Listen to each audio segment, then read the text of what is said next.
Welcome to another great episode. We have another great guest here, Angel Harris. Angel, thank you for coming on. Tell us a little bit about yourself and who you serve in the industry. My name is Angel Harris. I am a local neighborhood realtor here in Arizona.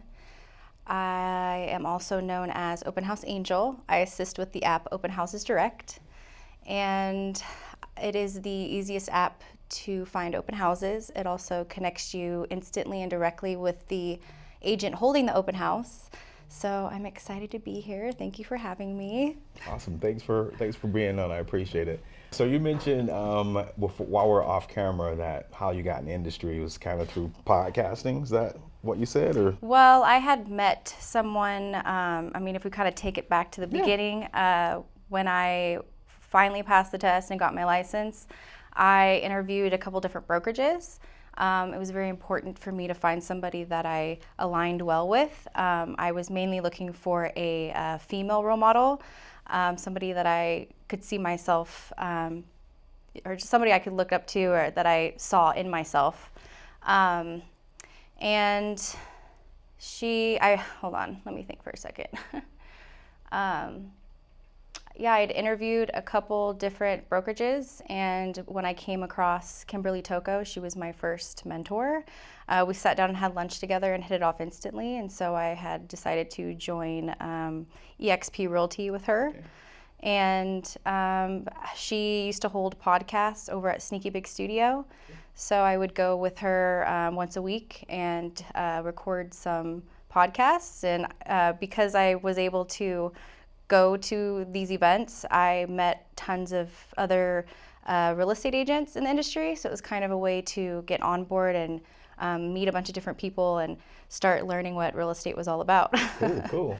So when you were meeting all the agents and kind of seeing their lifestyle and what that was like, has it lived up to the hype you felt at that time? Do you still feel that way, or where are you at? Well, I think, with school, I think that's one of the biggest challenges is starting off, they don't really tell you like where to go. They're just like, your license now, figure it out. Right. So I had to just start networking with people, just start talking to people who were doing it. And that way, I just started picking up bits and pieces from everybody. Right. So I think that was the biggest challenge for me. Cool. So Yeah. you've been on plenty of podcasts, so we're good. You're an expert here today. I appreciate you coming on with us. Well, you mentioned being inspired or looking for someone to kind of inspire you. What was that like when you were a kid? Who inspired you, and what did that look like for you? Okay. Well, my father, he was Okay. a marine engineer. He designed ships for a living. Okay. I was actually born in Houston, Texas, and moved out to Seattle, Washington when I was about 6 years old. So I've always been on the water. This is the first place I've ever lived that was not close to an ocean, but he was a big inspiration to me. We'll get a little bit more into that, but I watched him build our cabin, and that gave me the inspiration to become a real estate agent. Okay. So I guess were you and your dad hanging out a lot like that, or was it kind of at a distance, seeing him at a distance? What was that like? Well, we had a weekend home about an hour away from where we lived. We lived in the city. That way we could be closer to friends and school and kind of grow up with a normal childhood. But on the weekends, we were kind of forced at first to go up to the cabin. So I spent almost every single weekend there. I remember when we first purchased the property, it was all blackberry bushes. We had to come in with a bulldozer, cut all the blackberry bushes down. I watched them plant the stakes, how they were going to build the cabin and dig the holes for the water lines, and I watched the whole process. We even stayed in a RV for the first couple years until I watched the cabin be built. So that was cool. a great experience. Plus, he used to put me to work. That's where I learned responsibility and what hard work was. Just watching them turn nothing into something so beautiful. So that's awesome. Yeah, man, I can't even imagine. That's pretty cool. Yeah, thanks for sharing that. So you were at eXp, and now you're here at HomeSmart. Yeah. Tell me a little bit about what's been the arc of your career there, and what made you decide to make that change. With COVID happening, that was the huge shift in my business. my mentor at the time, we kind of just went our separate ways. She went over to Keller Williams, and I had met someone at her podcast, Shannon, and she is the CEO of Open Houses Direct. So she asked me if I would come help her out, and I took that leap of faith and left EXP and came over to HomeSmart with her. Cool. So I guess how has the open houses, and we talked with Shannon for about an hour here a couple of weeks ago.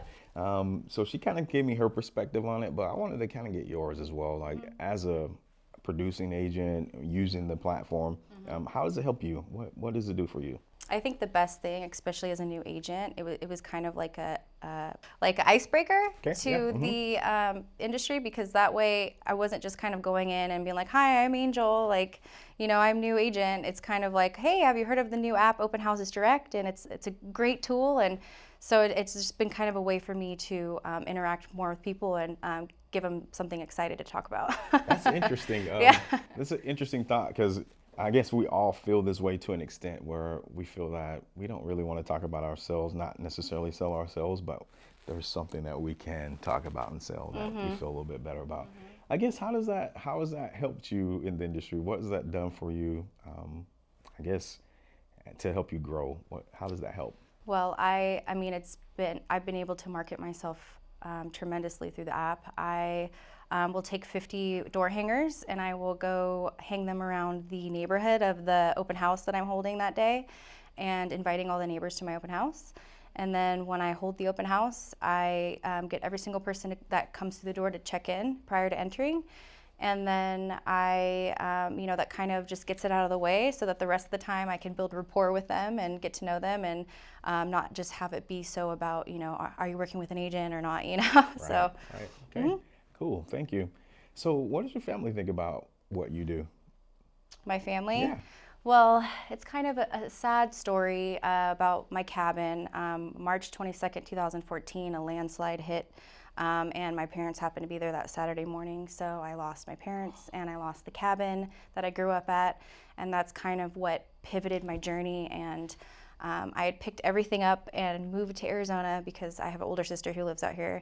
So I just made that huge move, and I moved down here, and I decided to pursue my real estate career after that. From that point forward. Wow, I am sorry to hear that, man. That's tough.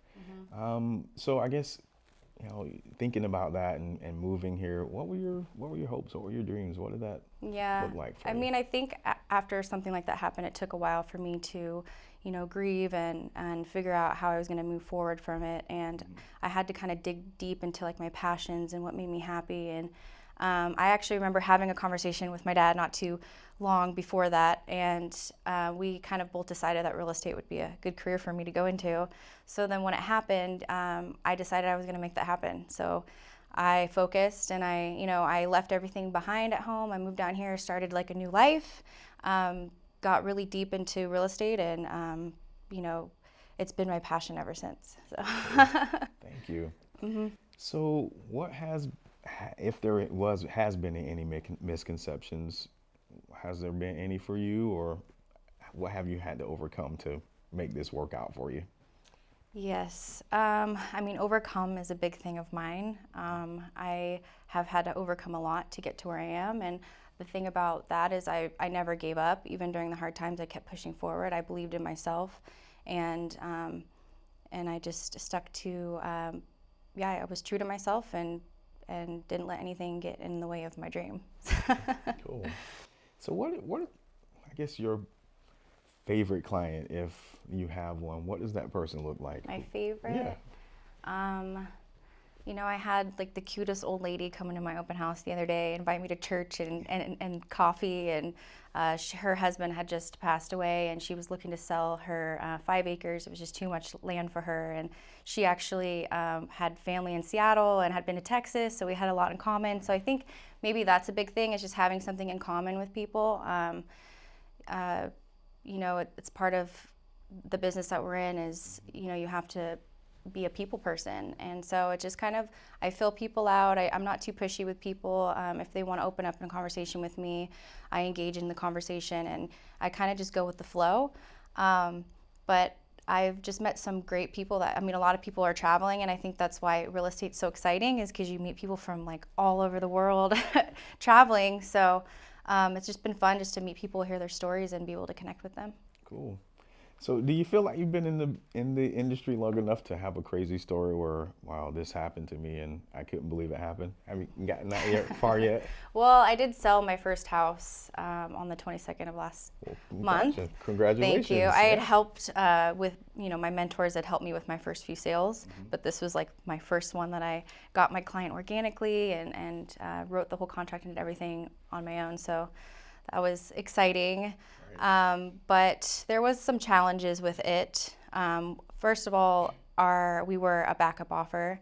So we initially didn't get the first offer, but I didn't let that stop me. I put it in an offer, a strong offer, and the original offer ended up getting,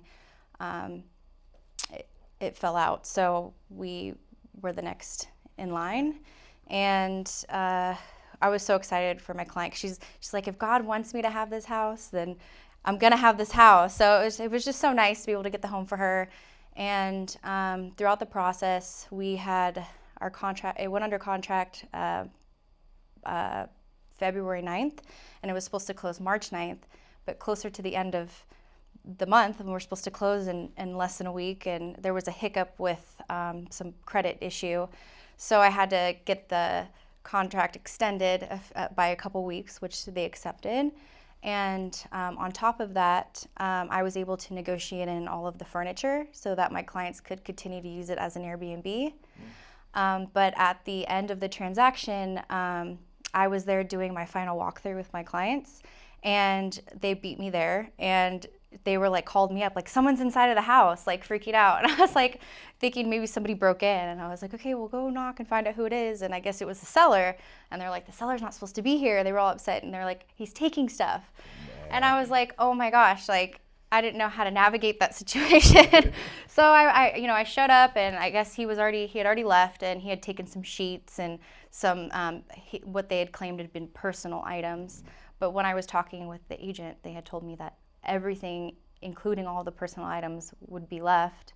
So I kind of had to, go through that. It was like back and forth about some sheets, and it was just like trying to get the deal closed. I had to tell her, like, look, I'll buy you some new sheets. It's not that big of a deal. So it's the principle, though. Yeah, right? It was the principle. That's what she was very adamant about it being the principle. And I'm like, I understand, but let's let this one go. I'll get you some new sheets, and we closed. So I always think, I think more than anything, it's managing expectations and emotions, and just trying to let people get through those. So right, and then also making sure that you have a bill of sale. That would be also very helpful. I mean, we took pictures of everything, but at the end of the day, if it would have been in writing, that would have saved me the trouble. So that's something I learned and picked up along the way for next time. But I'm glad you mentioned that, because it really is. You can't really just, even if you like each other at the time, you just need to have it in writing. And I don't think the seller and the buyer should ever really meet. I feel like that's what the agents are for, so we can kind of be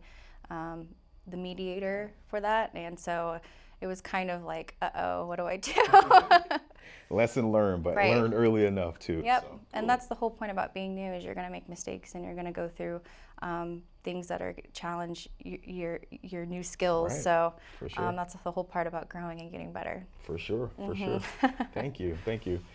So you sound pretty adventurous. You've been places and seen some things. What do you think the most adventurous thing you've ever done in your life, or the craziest thing maybe from someone else's perspective? Well, a month before my parents passed, they took us on a trip to Costa Rica. Okay. So growing up, every Christmas we would go to Mexico. Spent a lot of time in Playa del Carmen and Cozumel. So instead of a traditional kid, when we would have like a Christmas in a tree, we would take off to Mexico and come back with our hair braided and tan skin. So and a bunch of fun stories to tell. So I had going to Mexico a handful of times. Like Costa Rica was just like a huge different experience for me. So that was probably one of my most favorite and adventurous moments so far. Cool. That's cool.